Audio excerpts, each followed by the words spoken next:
anything, you know. So, Fatal J Show, trust me, bro. Other people want to say what you're saying. Keep going, bro. I appreciate that, Fatal J. Shout out to you. Thank you, thank you, thank you. And, you know, we're going to keep moving.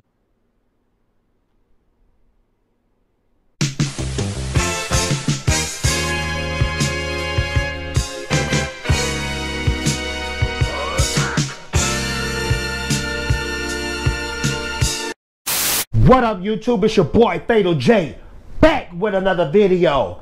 And you're not gonna wanna miss this video right here, because we're gonna talk about what all went down with Ray Fisher exposing Walter Hamada at DC Warner Brothers and how that's going to affect the Snyder Cut movie. You're gonna wanna watch this all the way to the very end to get key details about what I think is going down, the secret stuff that's going down, because Ray already exposed it and it already shed some light about how Warner, you know, the rumors out there about Warner and DC feeling some type of way about Zack Snyder.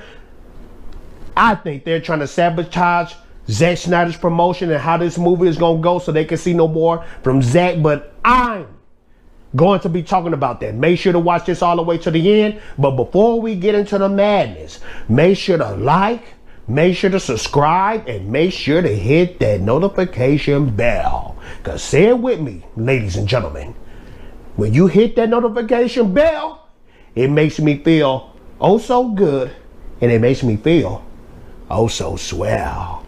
Yes.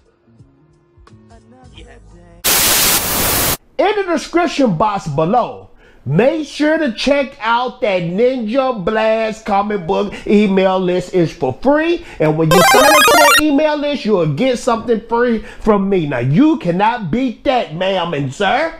You cannot beat that.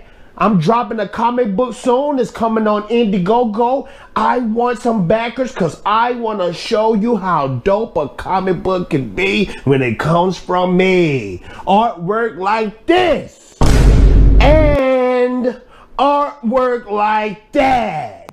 This is going to be a mad manga with dope art and dope action from your boy Fatal J. And also, in the description box below, I want you to check out that Ninja Patreon from Fatal J, because without that Ninja Patreon, I wouldn't be able to step up on the equipment that I have now, because every penny that you send to Fatal J when you produce this show, it goes back into the channel. I get better equipment so I can make more entertainment and make a fool of myself for you. Just for $1 a month, 12 bucks a year, you can join that Ninja Patreon in the description below.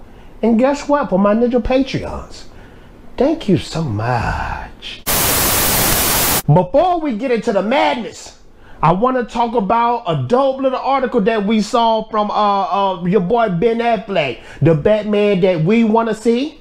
The thing about it is this. While we was watching Batflick on BVS and watching him on the Justice League, Ben Affleck was going through it, man. He was fighting addiction, and I just really like this article right here where we learn what was going on inside of his mind. Why did he dress up as the Batman? So let's check out this footage right here. Let's check out this article about Ben Affleck and why he put on that suit, that dopest Batman we ever did see. Check out this article right here. This is what the article says.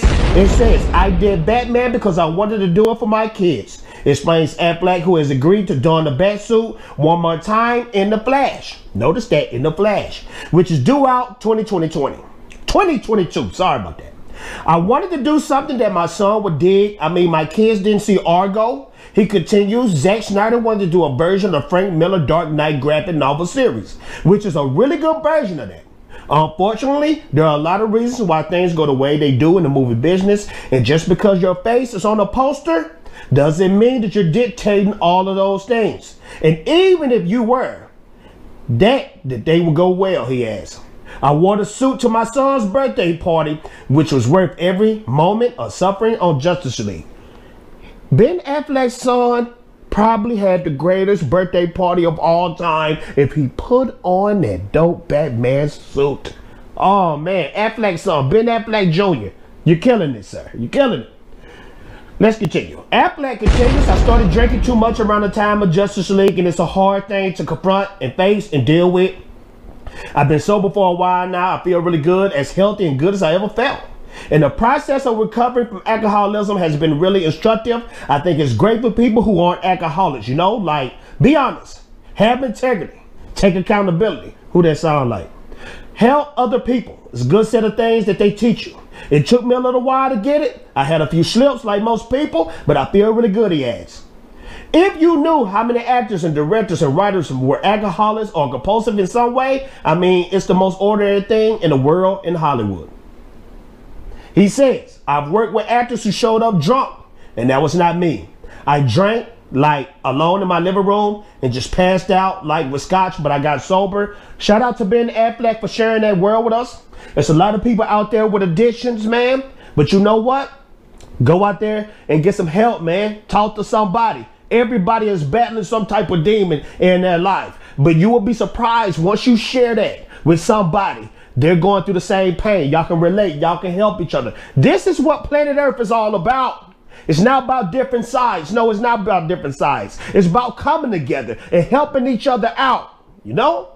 So shout out to Ben Affleck, and that article, I was reading more of that article. That article was kind of alluding to, and this is so sad to me, that The Flash could be the last send off for Ben Affleck. I hate that. I wish we could at least get Affleck to show up in other movies, build up that momentum so we can get that Batfleck solo movie with the Deathstroke being the villain, that type of joint. But if we don't get that, then I'm satisfied with Ben Affleck showing up in The Flash. It's gonna be sad because that BBS was the most amazing Batman I ever seen, and I wanted to see more of that. But shout outs to you, Ben Affleck, for being a real trooper and sharing that with us. And let's get to the feast of the festivity.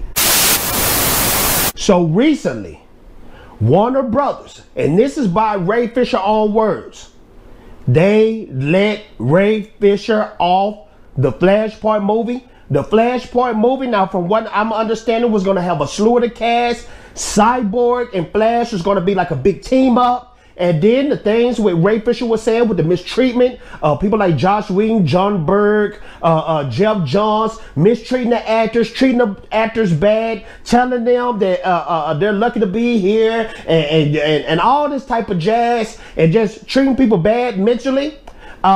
Ray stood up for himself, and what it seemed like, Warner Brothers said that you can go. Now, as far as I know, and just looking at Ray Fisher's words, I'm not sure if he's all the way gone for good or he just got removed for the show. But if he got removed off the Flashpoint, then it don't look too good for Ray. Now, this is what I don't understand. And I'm an Ezra Miller fan myself. Now, and Ezra Miller may have been playing, but Ezra Miller literally grabbed a girl by her throat, slammed her down on the ground, still got his own movie. Don't get me wrong. I don't have nothing against Amber Heard. Amber Heard chopped off Johnny Depp's finger, a piece of his finger. And guess what? She's still playing in Aquaman 2. I don't get it. All Ray Fisher was doing was standing up for other actors, future actors. And they did him like this. But this is the kicker right here. The Flashpoint. It goes deeper than that. Because all this drama that's going on now, all this drama, Zack Snyder is about to release the promotion. It's supposed to be a whole bunch of promotion. It's going to be a big dope trailer getting ready for the Snyder Cut that's coming out in March, and I think it's coming out in March 20th. Why would you put all this bad press out here for the Snyder Cut? Why would you put all that bad press before the Snyder Cut happens, putting Zack Snyder in a bad position? This man is not going to speak on it. Zack is a humble dude. We all know how Zack moves now. He's humble, he's kind, he don't have a bad word for nobody. Why would you put this out there like that? You could have at least put this out there after the fact, after this movie, you know? You could have let Ray know after the movie. It's really bad. It's really bad. It's really sad.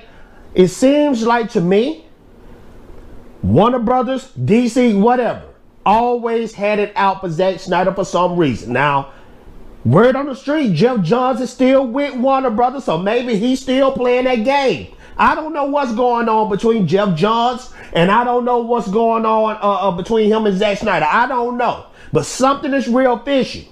With that Walter Hamada interview, in that Walter Hamada interview, Walter Hamada pretty much said, after this movie, after the Snyder Cut come out, nothing else is coming out. It stops here. You gotta be kidding me. It's up to us. It's up to the people out here. It's out to everybody who's watching this. Even the people who not watching this. Make sure to subscribe to HBO Max when the Snyder Cut movie comes out. HBO Max, make sure to make the Snyder Cut go worldwide. Make sure to make it go worldwide.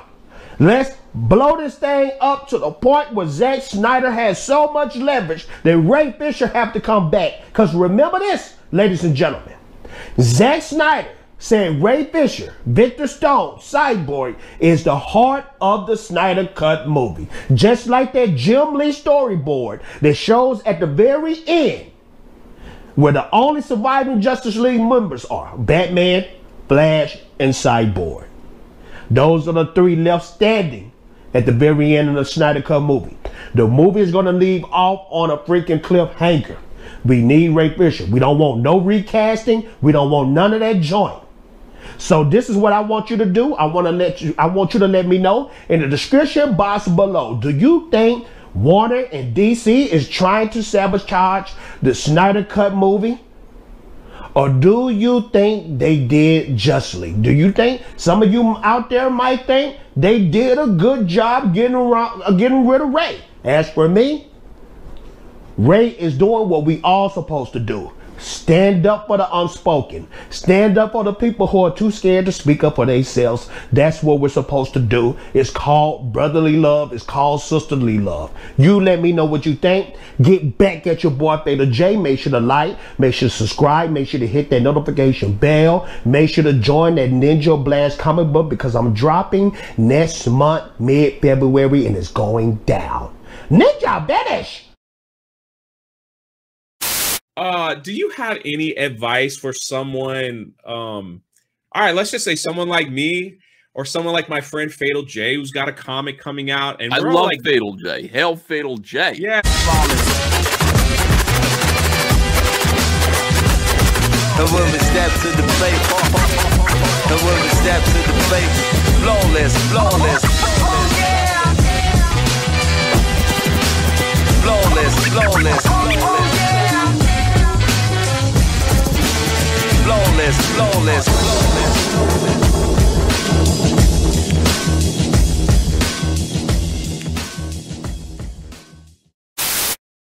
The time for talking is over. It's time to push buttons.